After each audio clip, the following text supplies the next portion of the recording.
Hey everyone, welcome back to TR Muscle. Today, working on the Fiat again.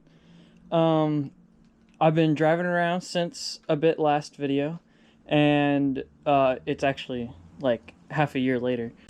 In my fuel tank, I have a problem.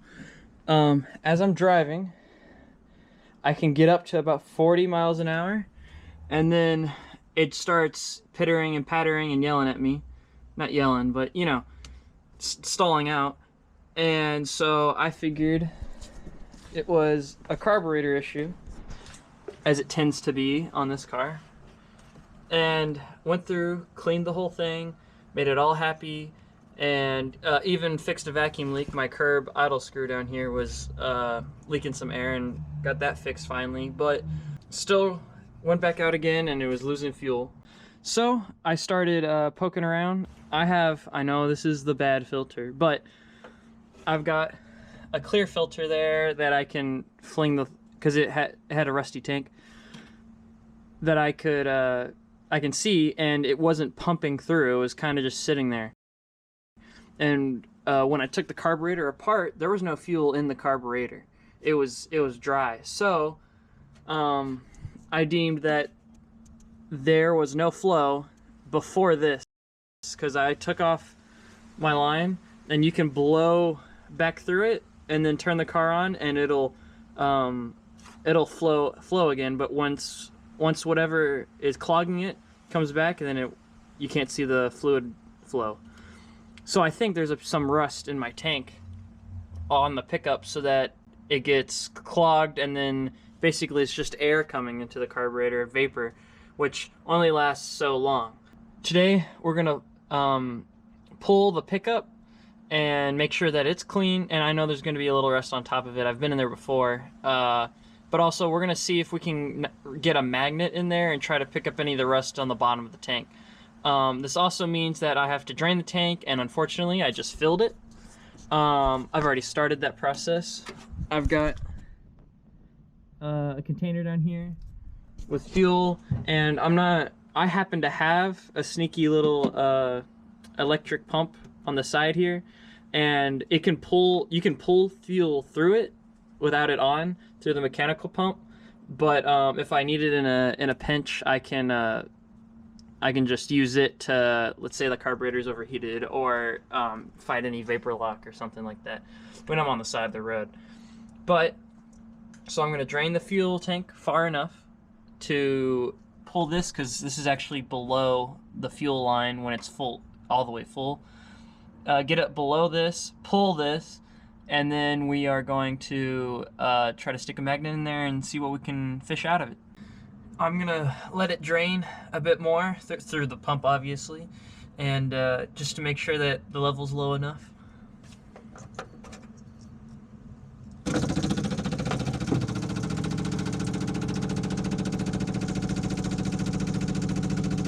And hopefully, if it's not shaking too much, you can see what I mean. You can see a flow in it, but you couldn't see it flow like that beforehand when it had clogged up. Once it's drained far enough down to take this off, obviously you're gonna need to take off your one of these is the red light on your dash to tell you that you're too low on fuel. The other one is your normal meter of these wires, and honestly, from here I don't know which one's which. I just know that my gauge doesn't work properly, so we might try to take a stab at that as well. Then I have my return line, and then this is my pickup line. So this is waiting. And as you can tell, my well, you might be able to tell in a second, my return line looks a little weird as on the actual sending unit here. And that's because, well, that would be a brake line JB welded onto there. It's funny enough, on this car, you can't buy parts really well. Same thing with that alternator I did. Go check out that video. So we kind of had to fabricate this return line, but my carburetor has a return, and it's supposed to help with hydro lock and vapor lock and stuff. So I have to be careful taking this off because I could break this. The old sending unit was really messed up and rusted and didn't send a good signal. Oh, there we go. And so yeah, and that's why it is all weird, because it's flared. But it's, yeah, that's just a brake line right there. Now it's just the sending line. Now what sucks about this, which I should get a rag on there so I don't drip fuel everywhere below the car. But what sucks is this is very hard to get in and out of. We'll get the line on and off. Just because of where it's positioned. You gotta work hard at getting it just right. Oh, it's on there today. So I'm gonna take my clamp, because it will go under the car here in a minute if I'm not careful. And I like to push it up over that bend, so now I can work around without it in the way. I don't suggest doing this, but I'm gonna grab some pliers and kind of work it down, because I can't get a grip on it. Oh yeah, there you go.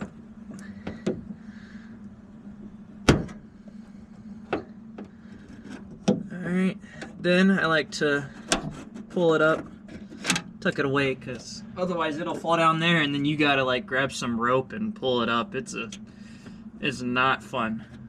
Now it's just these 6 studs that you gotta pull the nuts off, which I believe it's a 7mm. There we go. Okay, now put these wires out of the way.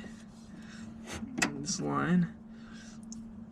There's a rubber gasket behind this that holds it in, and when you take it out, you can't take it directly out because obviously it bends down.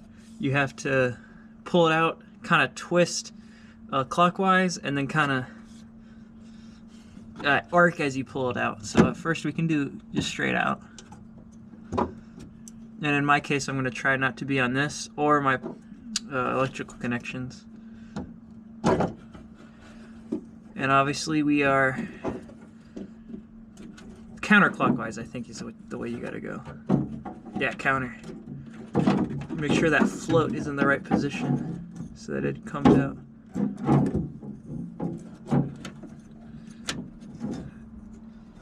But obviously we're not leaking gas out, so I got it low enough. But there is gas here.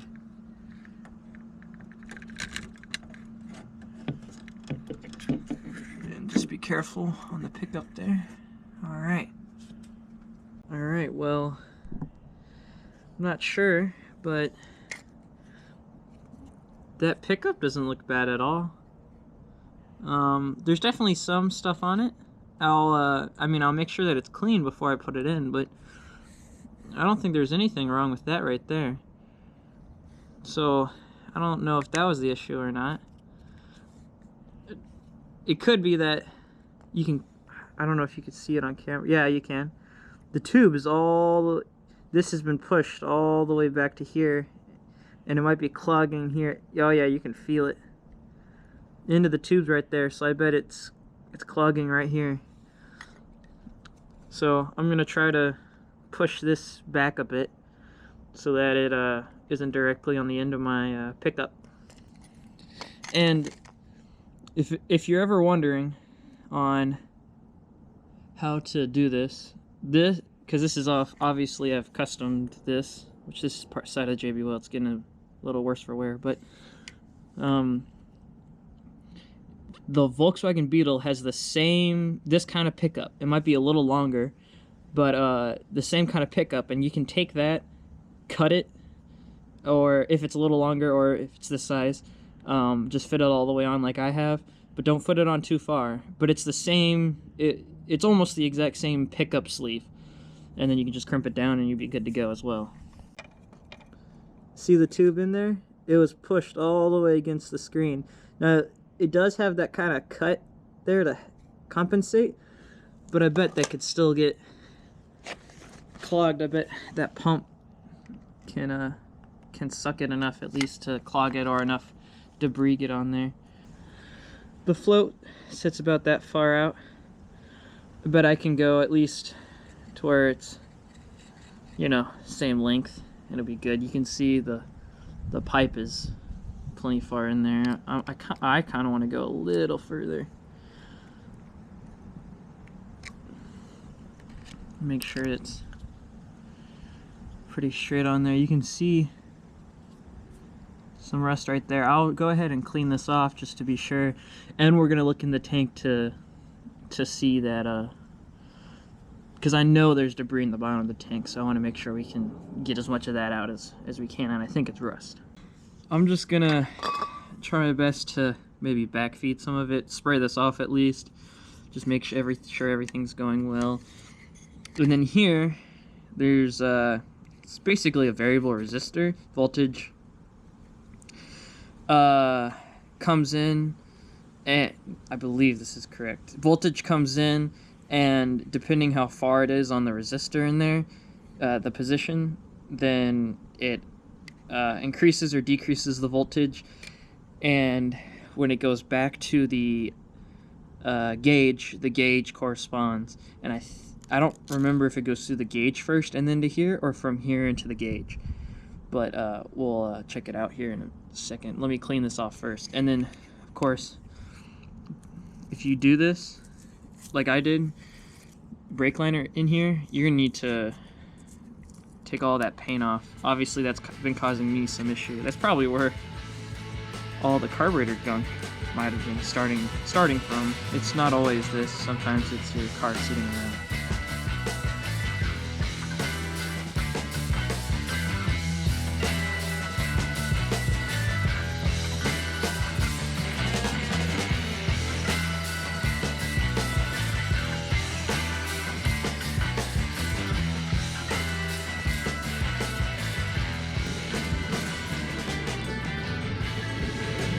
Blowing through it, I can actually feel it. It's not a huge difference, but it's a little easier to blow out of. So I think this end here was actually causing a big trouble on it.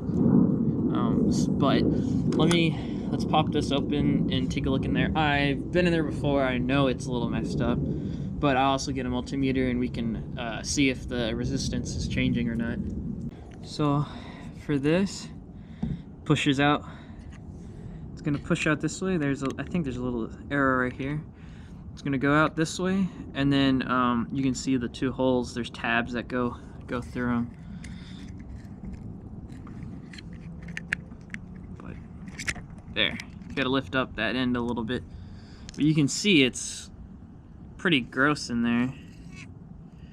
And so there's little wires on there that supposedly sorry about the noise, supposedly are resistors, and when they get, depending on the position, change the voltage. Now there's little stuff in here. I'll try to clean that out. And then of course it's rusty, and I think basically at the end of this here is almost like the points on a distributor that needs to make contact. And then of course this is rusted over, so there's just some stuff going on here that needs to be addressed. I'm going to show you how to take it apart a little better, and this is the next day. I have already actually had it apart and cleaned it up and everything, but I'm going to show you what I did and also show you how I test it. But so to begin with, there was this tab here, bends down, and then you got to squeeze these so you can do it with your finger, but sometimes it's really cold out today, so it's a little hard. Once you get about that far, pop it off. You got to be careful. There is that stud right here. Once you get that stud, you might need to push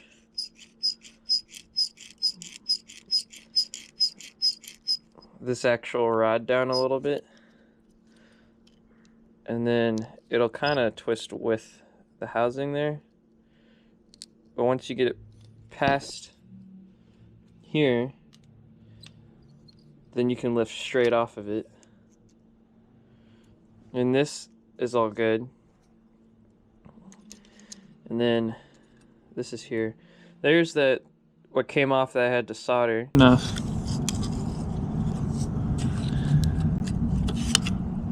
Oh, and that might have been part of my problem there. This wire just came off. I would have shown you, but I had to go to a friend's place to get that done, and it almost went for the worse. We had melted the actual way it holds. It's actually riveted. I understand that, but I don't have the resources to put a rivet back on there. So this is the way I did it today. I'll have to go back and do it again if it ever breaks later. It might be better than what it was. You can see there's got solder in the back of it too. But I cleaned this contact up.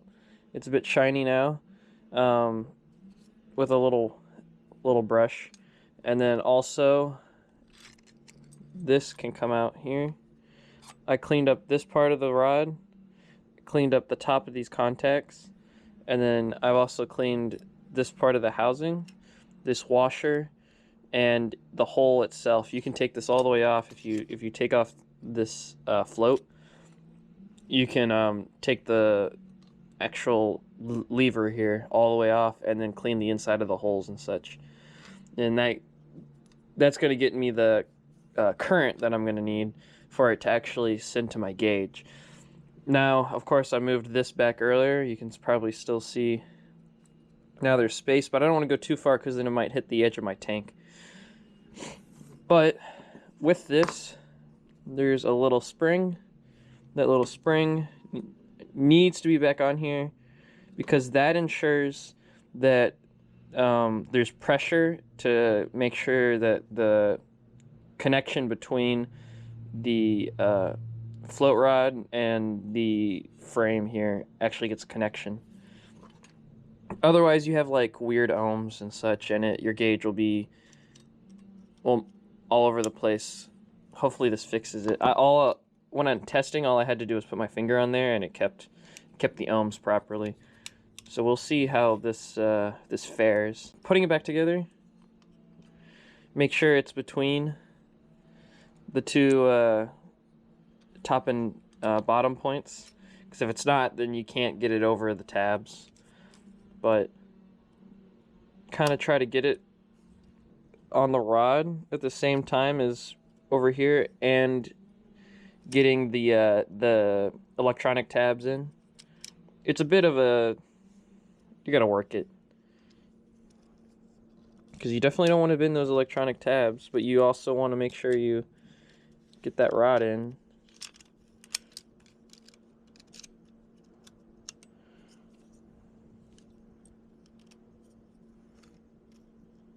See, I'm on the other side. I was gonna bet to mess myself up there. There.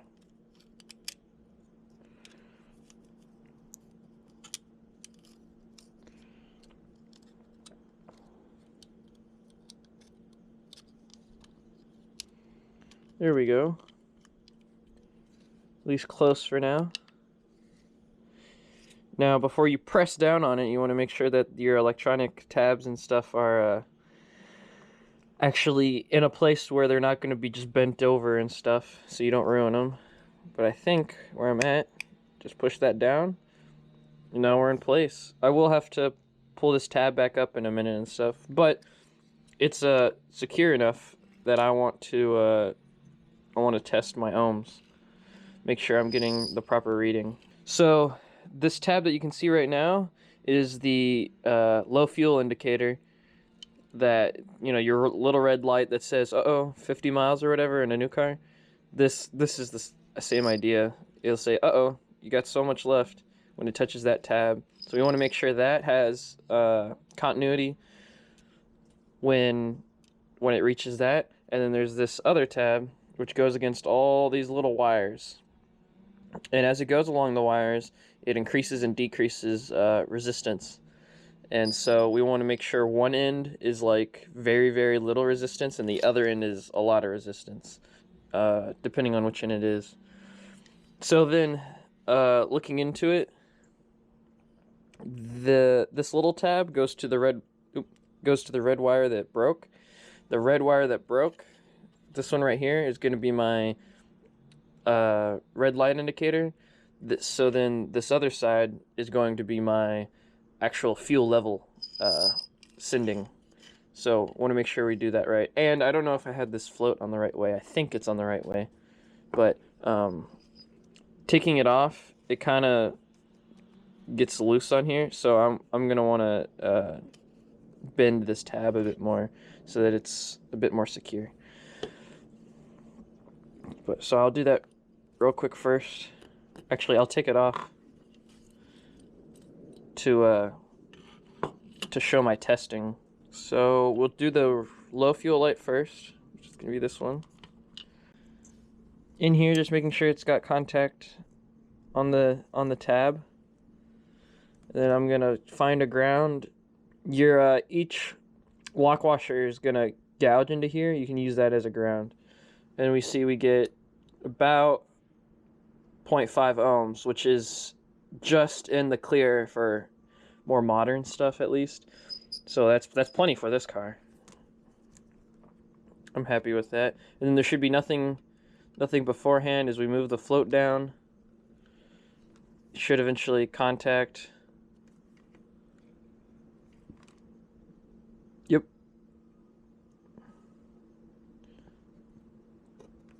So maybe as long as it's in the bottom position, it's like yelling at me,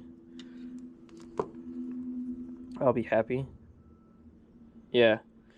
Now it's a bit varying because it goes through all this housing to make up that circuit. So I'm not sure how well this is really gonna consistently work. Now our other option is, I got some good readings. I'm happy with it. Was making sure this level indicator works. So right now, I believe it should be a lot at the bottom. And then as we work our way up, we get a good ground. It's gonna be my lowest ohms, and then as it goes down, which it's a bit spotty, but I think in the car it's actually gonna end up being a little better. It's gonna, it's gonna increase in ohms to a lot of ohms. And then the gauge knows it's either full or empty. This isn't a great example, but I think it's gonna work just fine. I polished a whole lot in there. It's hard to see like this, but like on the actual contacting places, I polished a lot. So I'm gonna just make sure that this has plenty of bend on it, and I'm gonna fit this in. Yep, there, on there and tight, not loose. Hopefully in the right direction. But next step, other than this plate, let me put this on.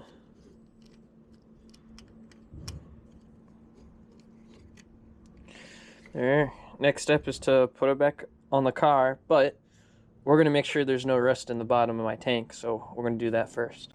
Alright, so by no means do I think this is gonna be the proper solution to this. This is a little magnet in the end of a welding rod, but got the endoscope in here, and there isn't necessarily anything on the bottom. Now there's these little bits of it, which could, cause stuff right here, but otherwise there is no big pile or anything that I was expecting. So what I'm thinking is, hang on, there. So what I'm thinking is that I'm gonna stick this in there. It's small enough yet. Well, it's what I got. And I'm gonna try to grab some of the rusty bottom here and just kind of brush along and hope I get stuff, which I did. So I'm gonna do that a little bit and see what I can fish out of there. The less in there, the better, you know? So after some fishing, this is all the stuff I got out of it. This right here was from that pickup section, and of course it's baffled, so I went through the filler neck and I got all this. So, and that's what I saw in my endoscope originally. Sorry I didn't show you it. And after fishing, I got less and less and less, so I think I've got most of what I can actually get right now. And but hey, I'm happy that that's out of there and not gonna cause problems for now. Next step, we'll actually install the actual pickup, and once we install the pickup, we'll obviously connect everything back up and see how it flows, and see if our indicator works as well. I hope that works. So it's just like how I pulled it out, and if you can remember how you pulled it out, then it's much easier to reinstall, because you could sit here and try a million different ways all day and never get it in. Let's see if we can. There you go.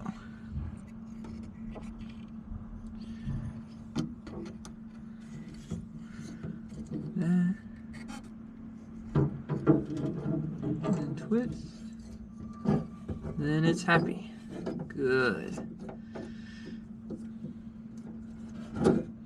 If you can tell, I might have done this a couple of times, although something's not happy.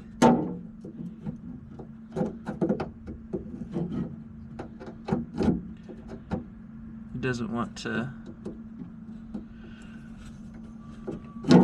press on. It could be that floats in the wrong direction. Okay, yeah, I think I have the float in the wrong position there. So let me swing it around. It's instead of coming off this way, it's gotta go that way.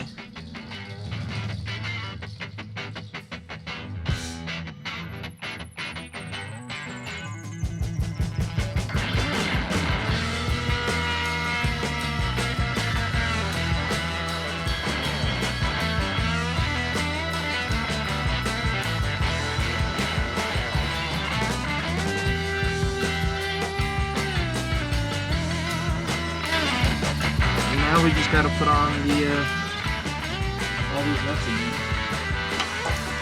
So I'm gonna finger tight them, like this obviously, and then I'm gonna do the star pattern and make sure it's seated down onto the gasket behind it, and so that we make sure it's a nice and good seal right here, because I don't want it leaking out of here as I drive, especially with plenty of exhaust right below it. So we want to make sure it just gets a good nice seal.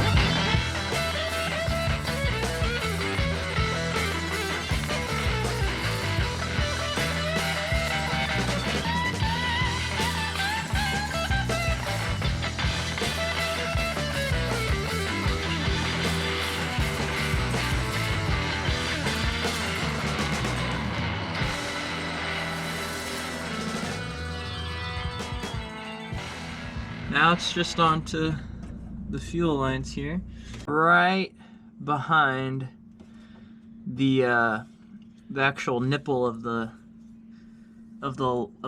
line here, so that it can actually seal. It's going to use that nipple to seal, not the actual housing of the hose. All right. Well, I'll know if it leaks later, because it'll leak there, but I'll know it'll leak because it leaks. Now, my return line, which is the more difficult of the two, in my opinion. Because, well, it's jerry-rigged. Alright, just work it on. Right there. Put it in a place where you know you can get to it. Too many people put it in bad places and then you can't get to it when you need to work on it. Again, I'll tighten right behind the actual nipple of the solid line. And I don't want it too tight. I just want to make sure it seals, which it's bulging a little. where the nipple is, so I believe it's nice and sealed. Now we've got these two lines, and based off the link I have made him, I believe this is the red light, low fuel indicator, and this is the actual level, which I left some fuel. We didn't have to take all of it out because of the magnet. We can go see if this actually gives me a fuel level. All right, key, fuel, hang on. Well, hey, I know it's low because I drained it all. That's cool. Haven't had that working in a long time. Been stranded a couple of times. But the next question is, if I fill it, will it go up?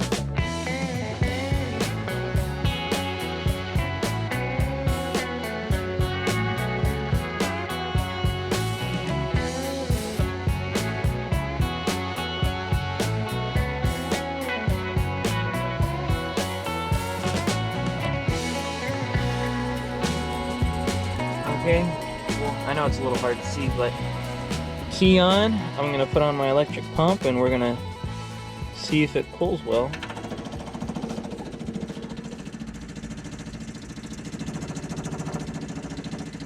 Gotta get through all the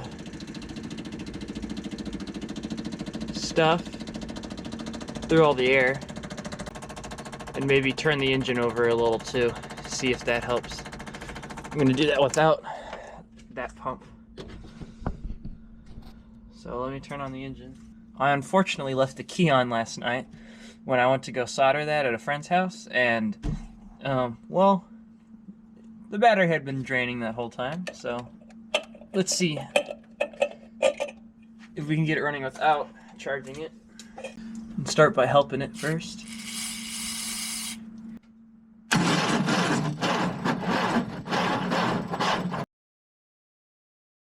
Alright, well, it's been a couple hours or so, so let's see if we can't get this thing to, you know, start purring. Right up.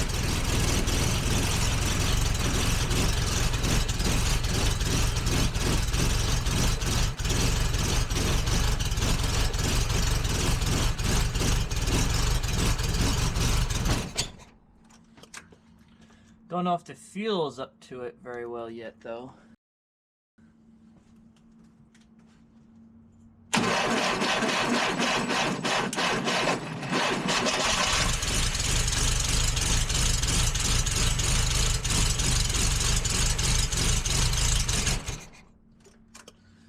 No, it seems like it hasn't got much fuel. Let me clicky clack it for a second. I don't know.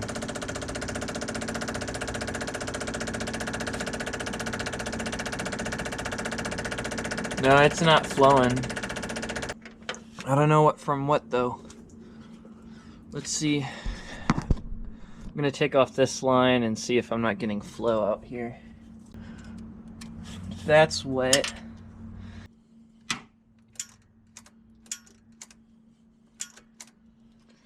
Might be that the accelerator pump wasn't full enough.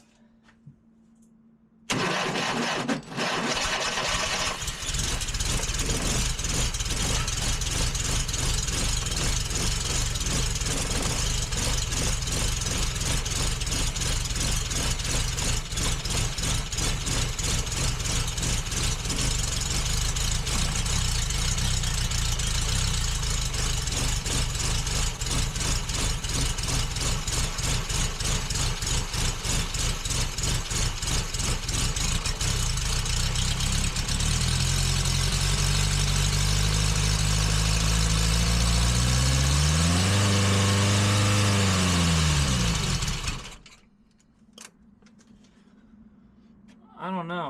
Let's take this off and see if that line is flowing. could be that electric pump, but I really hope it's not. I know I'm not really supposed to have one.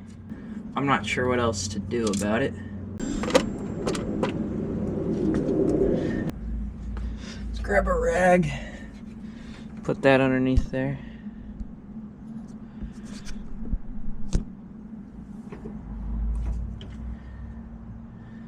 It's not necessarily wet in there. All right, I'm just gonna use the electric pump to test this,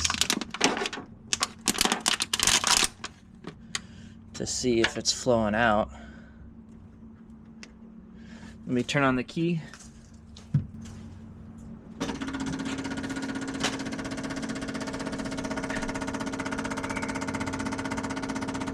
Well, it's flowing out of there.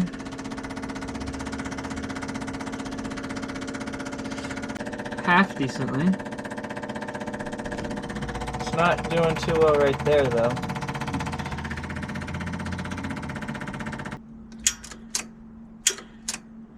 It's not really spraying. No, that's spraying. It's got fuel in there. Let's get it warmed up. Let's see how it does warmed up.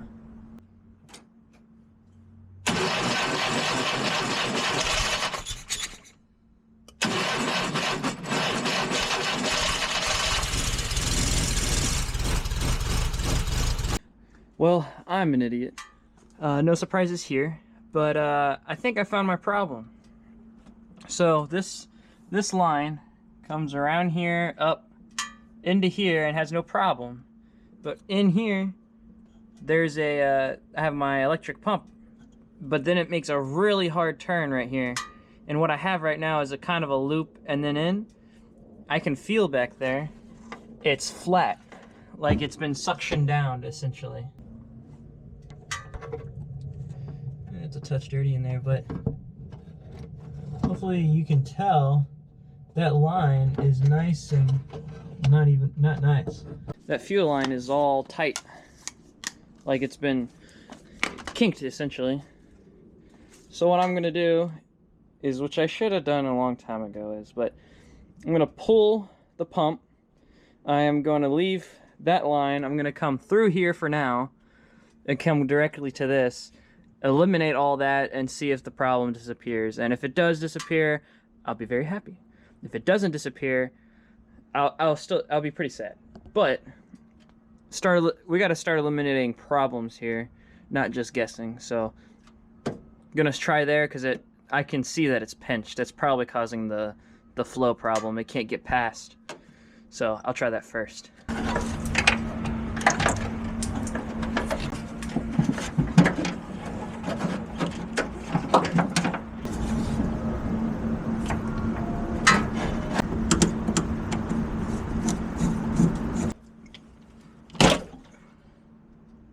For anyone doing this at home, one, don't put an electric pump in if you have a mechanical engine with a mechanical pump. Two, don't throw hot fuel around your hot exhaust because you just ran the car. It's usually not a great combo.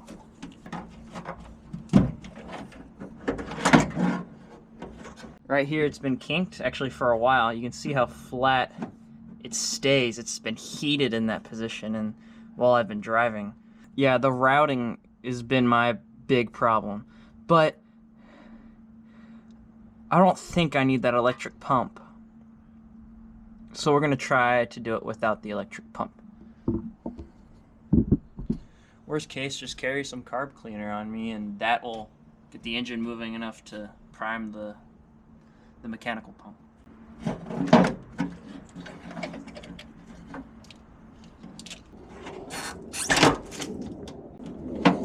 So, if there's nothing wrong in there, I should be able to blow back out with little to resistance.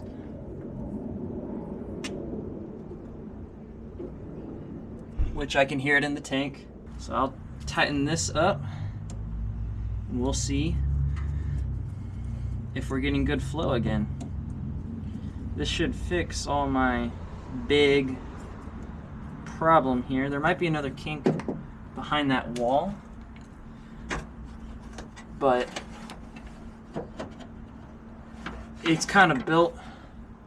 There's a hole, there's another wall in there, and it's kind of at this angle in the car, so it's kind of routed half decently. So let me turn on the car and see how this does. Either you're about to get set on fire, or this is about to work exactly how I expect it to. Probably both. That's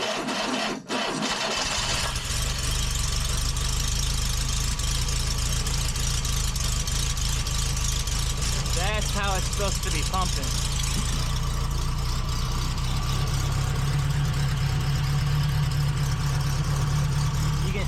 You can see every time that mechanical pump hits a stroke.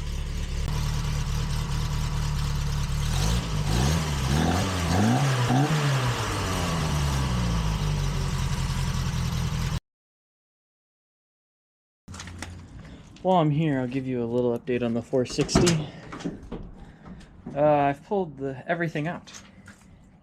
I've painted and redone the floors here. There was a hole in that side and put a panel in. I didn't record any of that. I really should have, but it's something I had to do, and recording didn't come up to it. But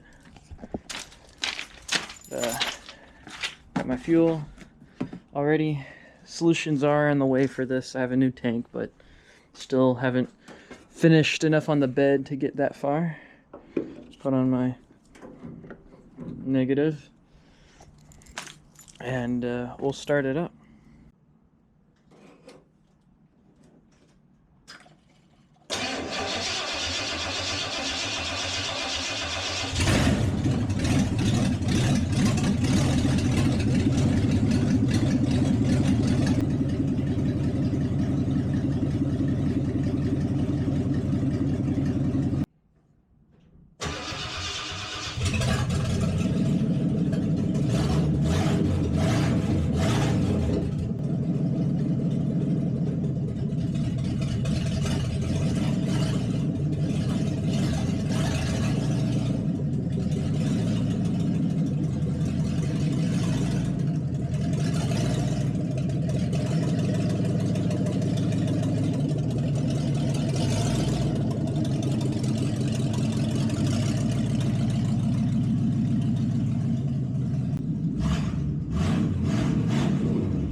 So, died on me, as hopefully I put it in well.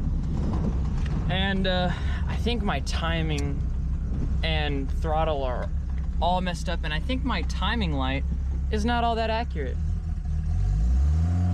So I'm gonna have to go home and mess around with it to get it right. Well, you can see it's dying now. I'm trying to add throttle.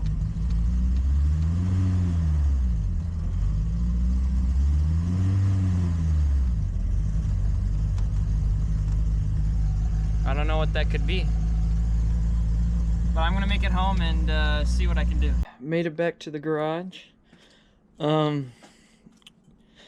It's a fuel issue for sure. Essentially, I have a fuel restriction between right here and there. Behind that wall somewhere there's a fuel restriction because I could not, it was so restrictive of flow. I had to get rid of a lot of the line, just, you know, getting rid of problems. And we finally got it happy enough. I blew into the line and stuff, things that you shouldn't have to be doing. So I don't know what it looks like up in there. Probably not great. I know that there's a metal edge up there and such, but I'm thinking I'm gonna pull that line and figure out a new solution to get it out here so that the kink problems are not as bad. But I think I'm gonna do that tomorrow. All right, it's the next morning. Engine's nice and cool, of course, and I can go ahead and pull that line. I've got a couple things now that I've thought about it.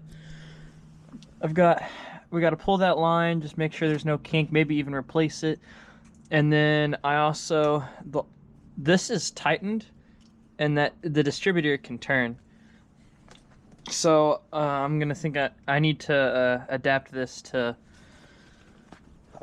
get a higher clamping force down on it, because I'm tightening the nut as hard as possible, but it's not actually clamping down on the actual distributor. So we'll I'm gonna need to do something to adapt that. But and then once I get the fuel line set up, this adapted, then I have to retune it, because to get it home last night, I think something has been wrong with my tuning. Either my timing light or the information I've received is wrong, or the actual line on my crank is off. But the timing has been wrong and carb has been set up wrong. That's why when I've been trying to start it, it's really hard to start. But once I fiddle with stuff, it turns over fine, but then doesn't run fine. So I gotta find a happy medium and see what this engine wants. So, but first we're gonna start with this fuel line. I'm gonna look underneath the car so that we can visually see the routing from the tank. Also, you could see what it's like down there, and hopefully see anything in particular about how it looks. So it still looks normal to me from underneath. I'm still gonna pull the line and check it and see if there's anything wrong with it.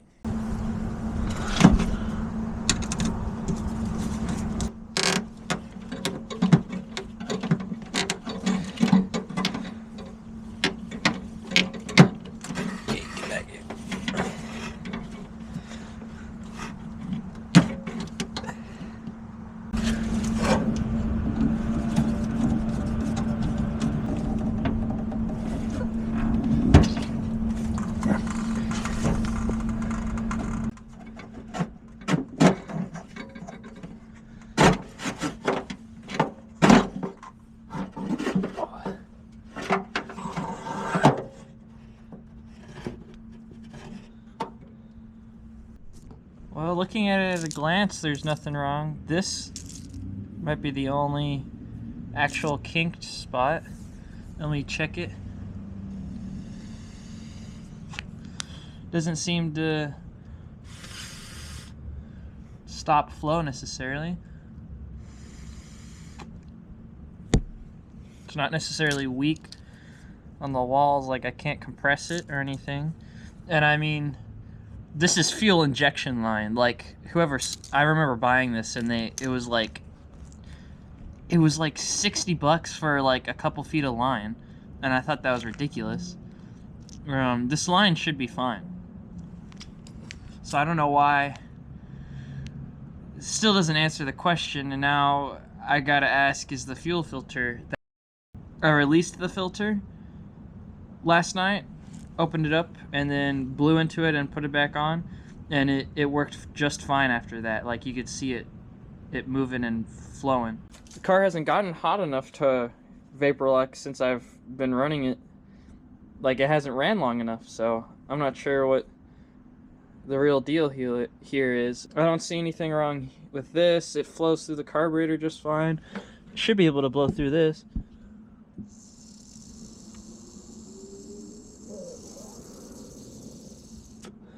Of course, I'm pushing all that fuel out, and I'm pushing past the mechanical pump. I really don't know. Maybe even trying a different fuel system, like a reservoir, instead, to see if that helps it. I don't know, but I'll keep looking and try to find another route for my fuel.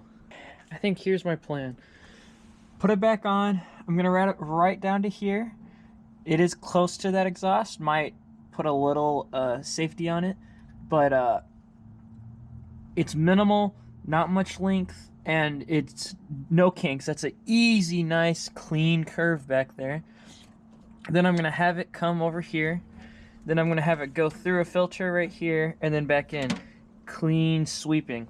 I took off my filter, which I know these are like, you can take them apart and everything, and they're more likely to leak and everything. The point of me having one is because that tank does rust. Even after being sealed multiple times, boiled out and sealed multiple times, they still rust. So that's why I have this. But one, it's dirty. I probably should clean it, and we're gonna clean it. I'm gonna try to reuse it because I like being able to see in there. I could probably just go get a crappy plastic one too, but this hasn't failed me since I've gotten it. But this filter, if I blow into it, put my finger on the end of it, it shouldn't be that hard to blow. There's plenty of resistance in that. My guess is that this filter is that bad, and probably should have started with fixing something like this, or breathing in. It's a struggle to do so. So I'm gonna clean this up, make sure everything's nice and happy with it. I think I have another filter for this, and reassemble and then try again and see how that fares, because I know my flow was slow, even with the pump, the electric pump, and that electric pump is supposed to do gallons. I think it's gallons per minute or hour. Anyway, it was not doing that. It was taking a long time to drain that tank. I'm gonna clean this up and reassemble, fit some of that line a little shorter so that it's not kinking in there, and then we'll try again. Fortunately, in my box of springs and single filter, apparently, do have a fresh one here. I think it's even a fresh unit, but I think I broke the glass on it, and that's why I haven't been using it. But this is a good opportunity to test the difference between these two screens here and see how badly it's clogged up. And you can usually take these and swish them around in some fuel or cleaner or whatever, and they'll unclog, but I mean, things eventually get bad, so what do you expect? It kind of starts like it blows, and then it stops, it like clogs up. And then if you, sucking in's okay, not great, but let's try this. I think I found the problem. That's easy, smooth, and like little to no resistance. I'm still gonna have to wash it off, but it's almost as if you're just breathing through a real thin, it's just like heavy air almost. It's not even a cloth that bad. But there's like crud in here. That's probably from it sitting and not running much, and I've used this like the whole time I've owned the car, so I'm gonna clean this up real good and see what we can do. But I think I finally found the problem, which is dumb. I should have started with that at the beginning.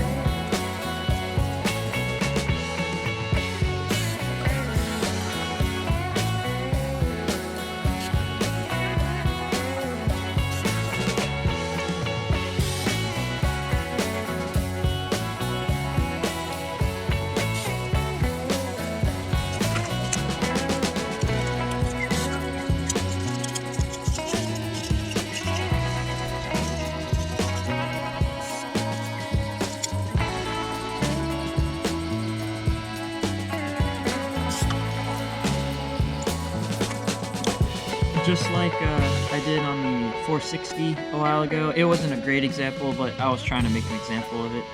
I'm gonna spray some WD-40 onto the seals of this and give it a second to soak. It's gonna revive the rubber as much as it, as much as it can, because the rubber loses its oils over time, and fuel can, make that process happen even faster. So this will be good, but I don't want WD-40 necessarily in the filter, because then it could lock the filter essentially, and I don't want to lock up my filter like that.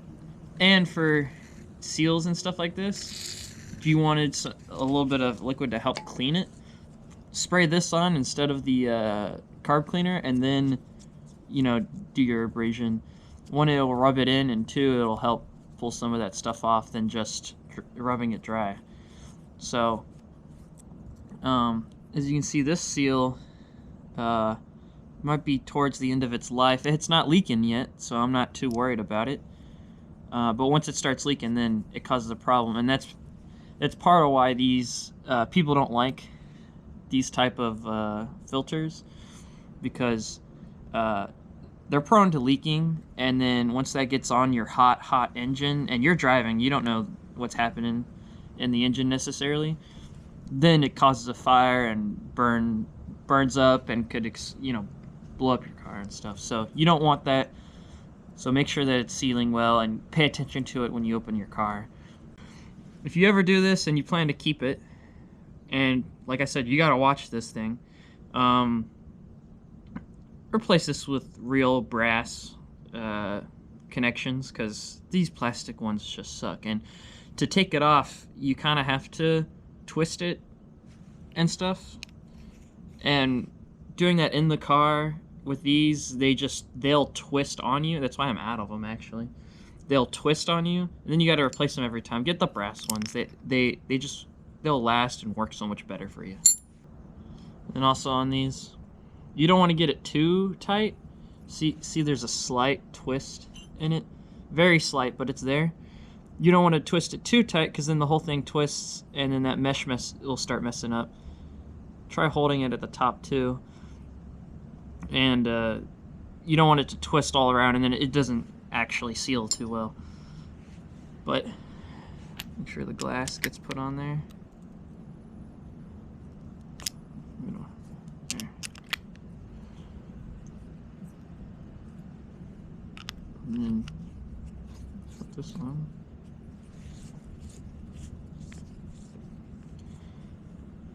And it shouldn't have to be terribly tight, but if you don't go tight enough, then it will leak. And if you go too tight, then you'll mess up those seals, which is probably why that one's like that. And you could crack this glass.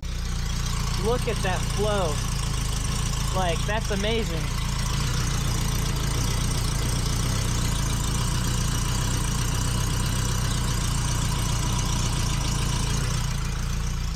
So yeah, had to have been that filter. That filter was, and like, as I was blowing through it, it would get harder to blow through. So I'm gonna let it warm up the way that it's tuned right now, and then once it's warmed up, then I'll turn it back off, connect some of my tuning equipment, and see if we can get it happy again, because then it must have been running super lean. The inside of the cylinders are probably a little messed up from it. We'll take care of it. I'm gonna let it warm up though. When it's running, I've had it warmed up a bit, and as it's running, I can hear clack all up in here. So I think I need to readjust my my rockers and valves and stuff. So I think I'm gonna do that before I go too much longer, because it's been getting a little worse and worse and worse sitting here. So I'm gonna go ahead and do that. I keep finding more things to do. I don't know how long this video is gonna be, but I know I'm already 2 hours in footage, but I think I need to do that. I'm almost 300 miles after rebuild, and that's not including idling and getting it working.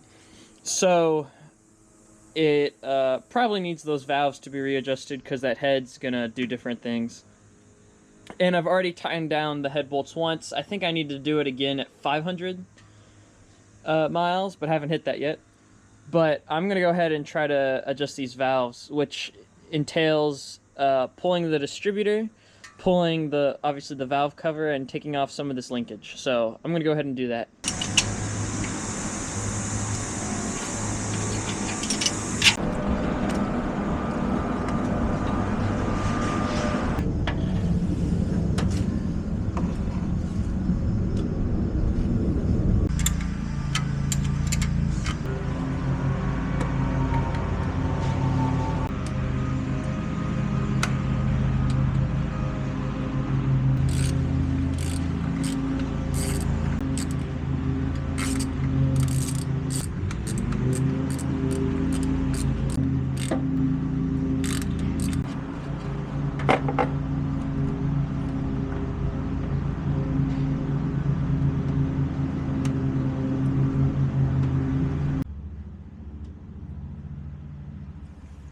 Alright, here's what I can say. This arm rattles, and I know these are worn out arms, even though I rebuilt the engine. These arms are, well, they're the original arms, and they're like $30 a piece to get each one. So, and they're not even, you can't get all of the same, they're different if they're the intake or exhaust. So, but none of the other ones move side to side too badly. Now the only other thing is the up and down movement. That one seems pretty good. But I'm gonna get a feeler gauge, feel it out on the ones that are fully open, no pressure on them. I'm gonna put the car into reverse. I'm going to then, after I check these first ones that are all the way up, no pressure on them, and then check the gauge on those, I'm gonna push the car until the next ones come up, and that gives me a little bit more control over knowing which one's up and down, because I can see it. I can't see it from up there, and I might go past it and have to try and try. This makes it a little simpler, at least in my world it does. I'm gonna try this to see if I can display how to do this a bit better and get y'all more into the engine. You go and find something, then it disappears. It's like magic every time. There it is. So I've got a book here. We're gonna double check the tolerances here to make sure that we are checking them right. Rocker shaft. That's cylinder head, 28.9 foot-pounds to 36. Valve rocker adjustment. The correct clearance for both the inlet and exhaust valves is 0.006. So I'll find 0.006 in inches here somewhere. It's going to be a 9. That's a 3. We're getting close. 0.006. The one that's all grody. So make sure it's clean for one. Wipe it off. I'm going to go find the ones that are on top. This one might not all the way be on top. It was pretty close. I don't think it is. This is all the way top. And that slides in way too easily. And every time the engine's spinning over and this valve is trying to open, it goes tap, tap, tap, tap, tap, tap, tap, tap, tap. And that's where you get your valve train noise from. This one's open too. This one seems to... No, that one's a little loose as well. That one's loose. That one's... They're all loose, so... It appears I haven't adjusted them since I tightened my head down again. I'm gonna need to go through them all again.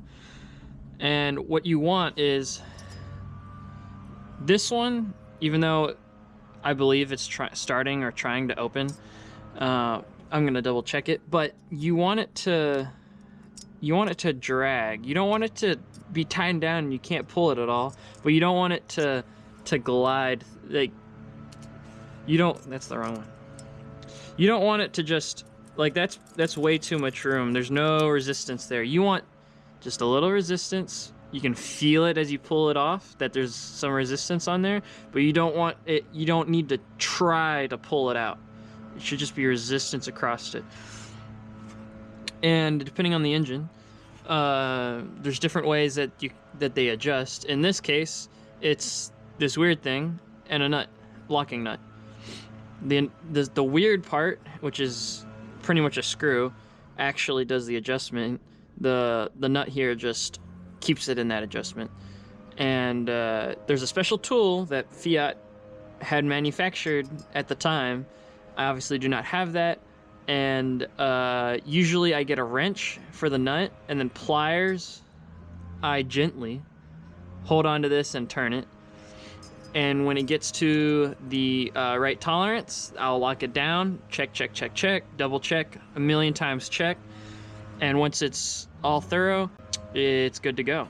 But I'll get these first few out of the way, and then go back and I'll push the car back, turning over the engine, and we'll get the rest of these done. Excuse the lawn people nearby, I apologize.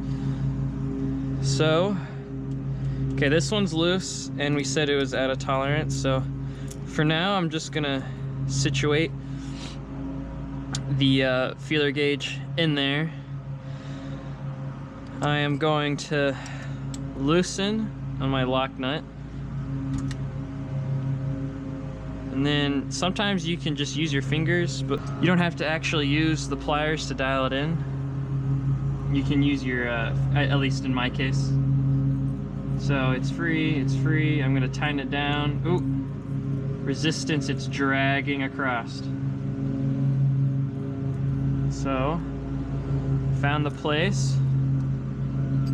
I'm going to put my wrench on just to have it ready. And I'm gonna use the pliers to hold this in place as I tighten down.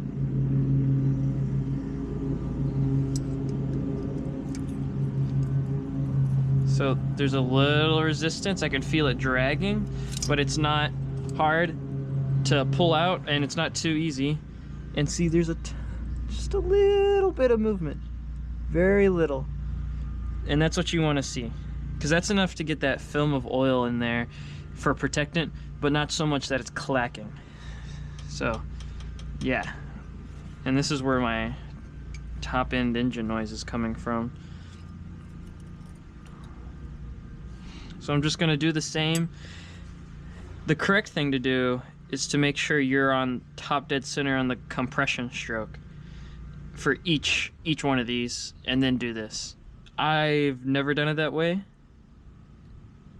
and the way I'm showing you works, but textbook says put each cylinder top dead center so that you know that the valve is completely disengaged, and you can actually set this tolerance correctly. Like, this is bigger than what this is supposed to be, so I know it's disengaged more than it should be. So I'm going to do the same thing, and these get tight sometimes, so use my fingers on here. Just got that resistance. It's not much, but it's there.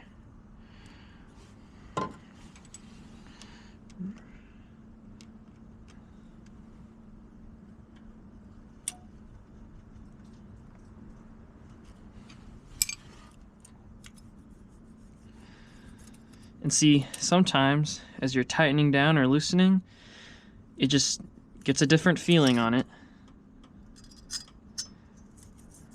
And it feels loose again, so I'm gonna loosen and go at it again. Apologies there, camera had died, but got the valve cover back on, connected some of the linkage up. Now I put the cylinder at top dead center, valves closed. And so what you do from here is you're gonna, when you drop the distributor back in, you're gonna have to know where number 1 firing is gonna be, which is gonna be right here in this. So number 1 equals to this position. Remember how it looks, and then put it how this cap's gonna go on. Make it point that way. Might have to retard the timing a little bit there. We'll see how it goes. In worst case, I pull and move a tooth over.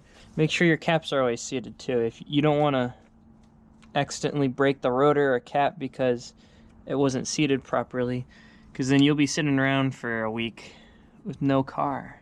Ask me how I know. And see, this isn't seated really well, so I'm gonna have to redo that.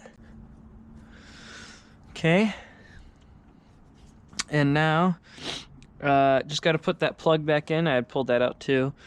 Always look at your plugs if you have opportunities, because it could save you in the long run. Now, it's aluminum head. I want to make sure my plugs are tight, but it doesn't take much to mess them up, so can't turn them by hand. I get pressure, good pressure on the wrench, but I don't want to strip them out. I've stripped one out before, and it's literally popped out while driving. That's no fun and hard to get home on 3 cylinders. So I like to be careful about it. And we should be all set up to try again. And it's a little warm still on the engine, so should start half decently.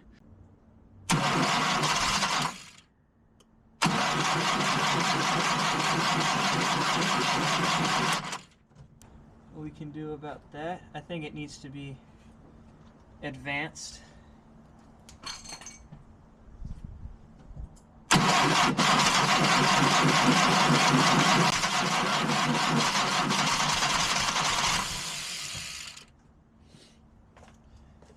I guess just a touch more. There.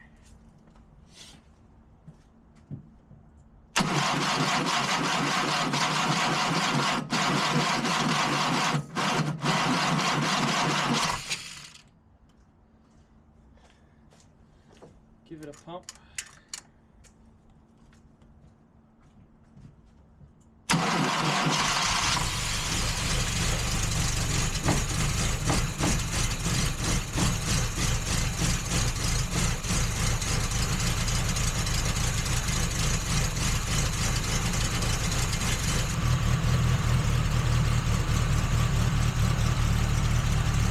Got it all tuned up. I went to go get some food, get it for a test drive, and see how it works out, but I'll give you some footage.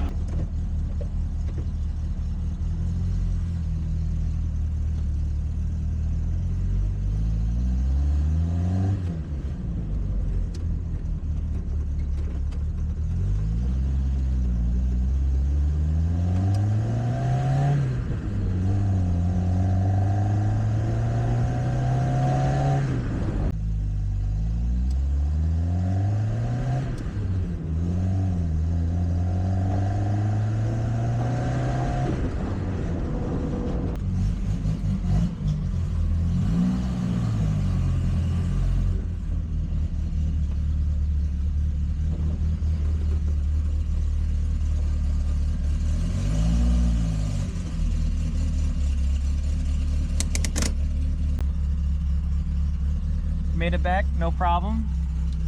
Got temperature actually in it. McDonald's wasn't that far away. But thanks for watching. Thank you for staying with me on this video. I know it might have been kind of hectic, and I don't know how long or short this is going to be, but it's about solving problems is half of this battle of like getting a car running and working, and sometimes you choose the wrong battle a lot of the time.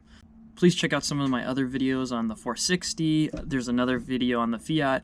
There's a video on the my 6.0. And go watch other people, get educated so you can do some of this stuff yourself or help others and just enjoy the hobby. Thank you.